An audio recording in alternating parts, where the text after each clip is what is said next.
Okay, I'm here in the Pine Barrens of New Jersey, specifically a place called the Atlantic White Cedar Preserve, part of the Brendan T. Byrne Forest.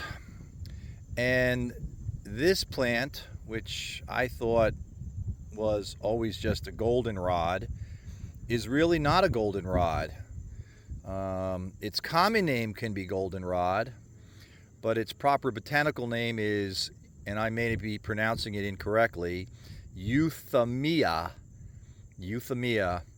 And this is one of two species, and if anybody's watching this video when I get it up on the channel can positively identify the species, put it in the comments. So I think it is the grass leaf goldenrod or golden top, and that would be Euthymia graminifolia. The other possibility is Euthymia carolinianum or caroliniana. I'm not positive. But nonetheless, it's a really cool plant, and it's blooming along this body of water here at the Atlantic White Cedar Preserve.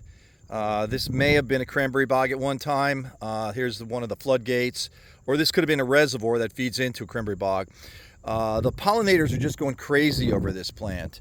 I'm going to come down to this head, let it focus, come in a little bit closer. You can see it right there, all these little yellow flowers, and there's flies and little bumblebees and other species of bees working it, getting their nectar. Now, I want to go over to another plant, which is right next to this. It's right over here.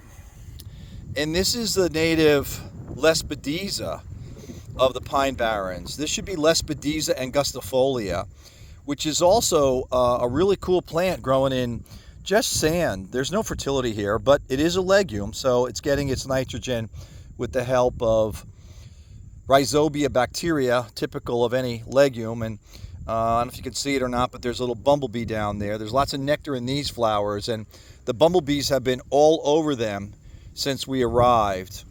Okay, so Lespedeza angustifolia, it's about maybe 2 feet high. This purplish pink flower, a little bit of white in it.